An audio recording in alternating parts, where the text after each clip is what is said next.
Hello students, welcome to my channel Easy Learning with Harjinder, and today we will do chapter 13 of class 10th mathematics, and the name of the chapter is surface areas and volumes and exercise is 13.4. इससे पहले हमने 13.4 exercise के question number 4 तक पूरी videos को complete किया है। तो आज टर्न है क्वेश्चन नंबर 5 की। तो चलिए वीडियो स्टार्ट करते हैं और क्वेश्चन नंबर 5 को रीड करते हैं।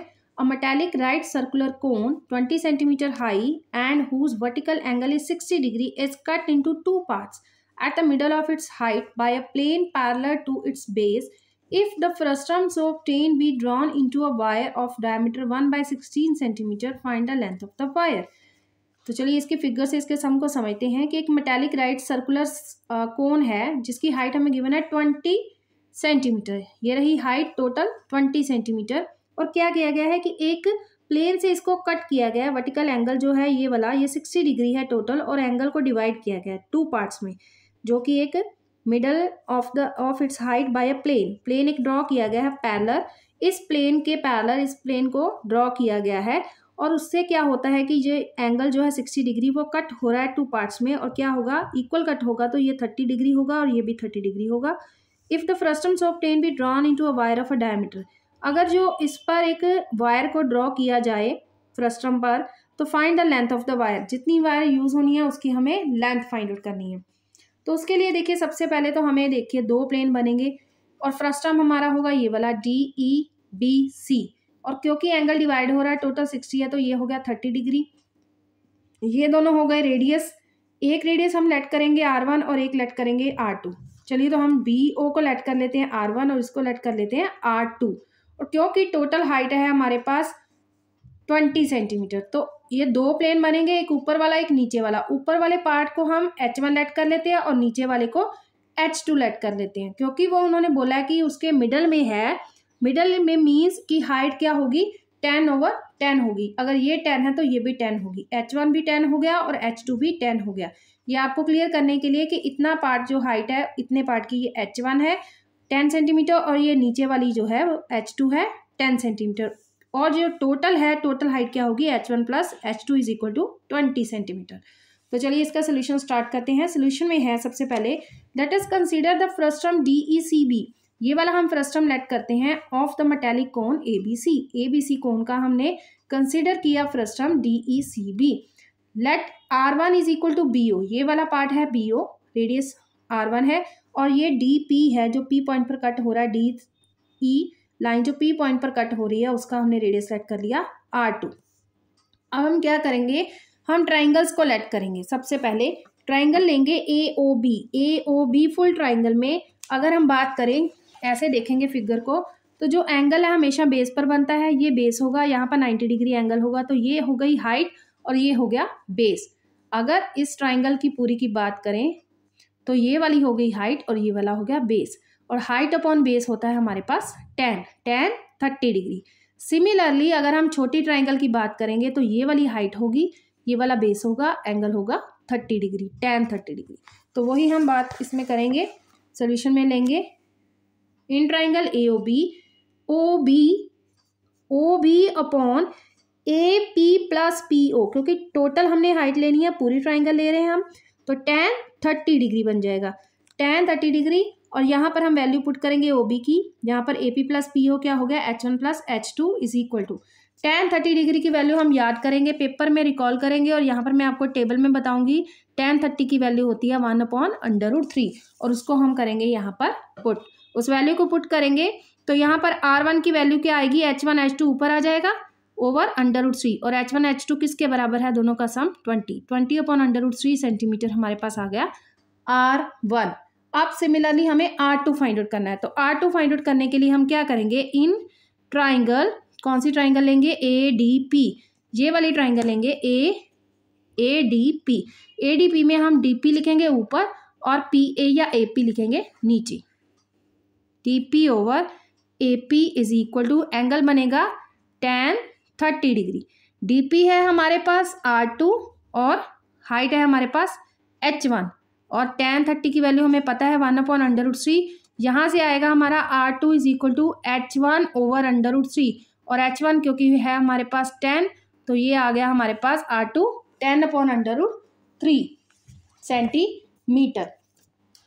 अब हम बात करेंगे volume, volume of the frustum, volume of the frustum, volume of the frustum का हम वॉल्यूम ऑफ फ्रस्ट्रम किसका फाइंड आउट करना है, DBCE किसके बराबर होता है, 1/3 पाई H2 over R1 square plus R2 square plus R1 R2। यहाँ पर मैं आपको समझाती हूँ, क्योंकि हाइट हमारे पास होती है H, और क्योंकि यहाँ पर जो फुल हाइट इस फ्रस्ट्रम की है, नीचे वाले फ्रस्ट्रम की हाइट है हमारे पास H2, तो यहाँ पर हम फार्मूले में H2 लिखेंगे और R1 ये वाला, R2 ये वाला होगा, ठीक है जी, और उनकी मल्टीप्लिकेशन होगी।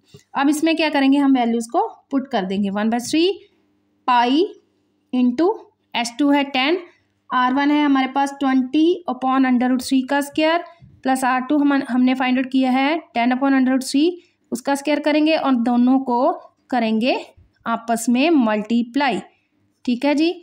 अब हमारे पास आ गया 1/3 या 10/3 पाई, यहाँ पर आ गया 400/3, 100/3 प्लस 200/3। देखिए ये क्लियर है आपको पार्ट। इसके बाद आ गया हमारे पास 10 पाई/3, इसको हम प्लस करेंगे 4 1 5 2 2 7 700/3 आ जाएगा एलसीएम निकालने के बाद, और ऊपर मल्टीप्लाई हो जाएगा तो 7000 पाई अपॉन कितना आएगा 9, नीचे आ जाएगा 3 और 3 के साथ मल्टीप्लाई करेंगे, सेंटीमीटर क्यूब आ गया साथ में। ये आ गया हमारे पास वॉल्यूम ऑफ द फ्रस्ट्रम। अब हम लेट करेंगे, late L be the length and K be the diameter of the wire drawn from the frustrum। अब हम लेट करेंगे कि L उसकी लेंथ है और K क्या गिवन है हमें, K be the diameter of the wire drawn, जो हमने वायर ड्रॉ की है उस प्लेन पर उस फिगर में, तो उसको हम क्या लेट करेंगे, उसका डायमीटर K के बराबर लेट कर लेंगे, क्योंकि सिंस द वायर किस शेप में होती है, wire is in the shape of a cylinder, क्योंकि वायर को हम कौन सी शेप में लेते हैं, सिलेंड्रिकल शेप में लेते हैं। अगर सिलेंड्रिकल शेप में लेते हैं तो हम उसका वॉल्यूम फाइंड आउट करेंगे, तो वॉल्यूम ऑफ वायर क्या हो जाएगा, सिलेंडर का वॉल्यूम जो होता है πr²h, ठीक है जी, पाई आर, यहाँ पर हम किसके बराबर ले रहे हैं, आर किसके बराबर आएगा, के, क्योंकि डायमीटर है तो के का हाफ आएगा और एच की जगह क्या आएगा, एल। ये देखिए आपको इतना पार्ट क्लियर है, क्योंकि हमने लेट किया है एल बी द लेंथ, जो एल हमने लिख दी, के be the diameter of the wire drawn, के डायमीटर है तो हमें उसका रेडियस नहीं पता, तो हम क्या करेंगे k/2 कर देंगे, ठीक है जी, k/2 का स्क्वायर हो गया, ये आएगा ऊपर k²/4 इंटू एल कितना है हमारे पास, एल की वैल्यू हम क्या करेंगे, फाइंड आउट करेंगे, क्योंकि हमें नहीं पता है। तो क्योंकि डायमीटर किसके बराबर हमें गिवन है, डायमीटर उन्होंने बोला ना, diameter is equal to 1/16 centimetre, figure सामने हमें गिवन है डायमीटर जो हमने के लेट किया है किसके बराबर है, 1/16, तो यहाँ पर के की जगह 1/16 इंटू 1/16 हो जाएगा और L/, यहाँ पर 4 हो जाएगा। तो ये हमारे पास आ गया πL/16 इंटू 16 इंटू 4, साथ में क्या आ जाएगा, सेंटीमीटर क्यूब। क्योंकि जो हमने फ्रस्ट्रम का एरिया वॉल्यूम निकालना है, फ्रस्ट्रम का जो वॉल्यूम है किसके बराबर होगा, जितनी उसमें वायर यूज़ होगी, जितना वायर का वॉल्यूम होगा, तो हम क्या करेंगे, लिख देंगे यहाँ पर, क्योंकि volume of frustum is equal to volume of wire. Volume of frustum हमने निकाला था 7000 पाई/4 9, और वॉल्यूम ऑफ वायर है πL/16 इंटू 16 इंटू 4, तो पाई के साथ पाई कैंसिल, एल की वैल्यू निकालेंगे तो बाकी सारी चीज़ें दूसरी साइड पर जाएंगी तो ऊपर चली जाएंगी, ठीक है जी, ये आएगा हमारे पास, और इनको हम मल्टीप्लाई करेंगे तो शॉर्ट में ये हमारे पास मल्टीप्लाई करने के बाद आ जाएगा 7168000/9 सेंटीमीटर क्यूब। ठीक है जी। सेंटीमीटर क्यूब में है क्योंकि इसको अब हम डिवाइड करेंगे तो लेंथ हमारी बहुत लंबी आ जाएगी, तो हम क्या करेंगे, सेंटीमीटर को मीटर में चेंज कर देंगे।